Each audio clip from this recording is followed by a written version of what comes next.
Imagine your team has just released the beautiful mobile adventure game they've been working on for over 4 years. You're booked in to exhibit at some huge festivals swarming with thousands of people in your perfect target audience. How on earth are you going to make sure you stand out and get noticed? Well, last month that was us. We've just released The Serpent and the Seed, a relaxing exploration game with stunning visuals, gorgeous music, and gentle puzzle mechanics and mini-games. It's also about the Bible, and whether you're used to reading the Bible or not, whoever you are, we hope it helps you feel a little differently about it. People have been saying such lovely things about the game since its release. To promote it at launch, we booked into a big Christian conference called Spring Harvest. And later in the year, we're going to something even bigger called the Big Church Festival. But how do you get noticed amidst a sea of exhibition stands?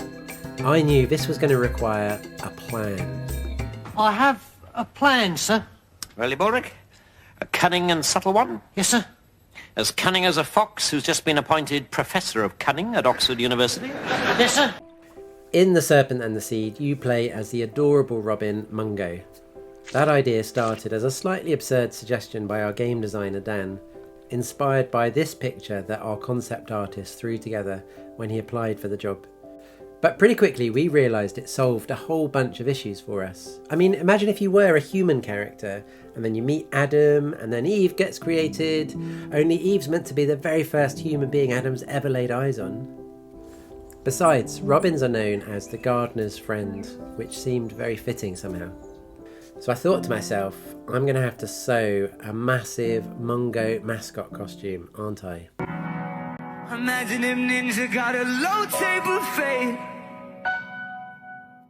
I didn't feel like it would be too complicated. I've sewn a lot of these Baker Boy hats before, and a sphere just seemed like it was going to be basically 2 hats, one on top of the other, and then the beak of the bird is essentially like the peak of the cap. So I started doing my maths to figure out the dimensions of each slice in order to get the required circumference. Making the beak just involved calculating what the angle should be to create the necessary diameter, given how long I wanted it to be. Then I just had to cut it all out and start sewing.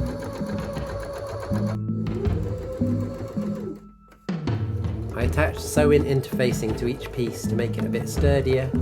The eyes were made out of the netting from inside an anorak so that you could see out through them. And I created these channels either side of each seam where I could insert some plastic boning to give it structure. The beak was just part of a circle with some plastic inside to make a cone. It also needed a tail and some wings. Finally, I attached some little ties so that I could add 3 hula hoops to keep that spherical shape. I was really pleased with the result, and I think it definitely helped to attract attention. Although it was also a little bit like putting on a high-vis jacket, where for some people it basically seemed to make you invisible. Like their brain just couldn't quite process the absurdity of what their eyes were seeing, and so they just blanked it out. But we had so many fantastic conversations over the week. We must have given out something like 800 plantable business cards, 26 entire packets of jelly serpents, and it was great to have so many people trying our demo and downloading the game. I even made a little mini Mungo plushie that we gave away as a prize for a fan art competition.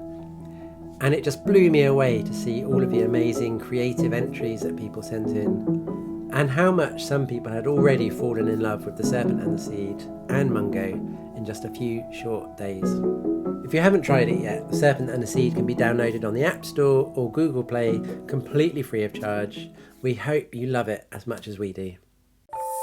In a world ruled by a serpent, his thorns and thistles choke the earth, even as birds have lost the will to fly.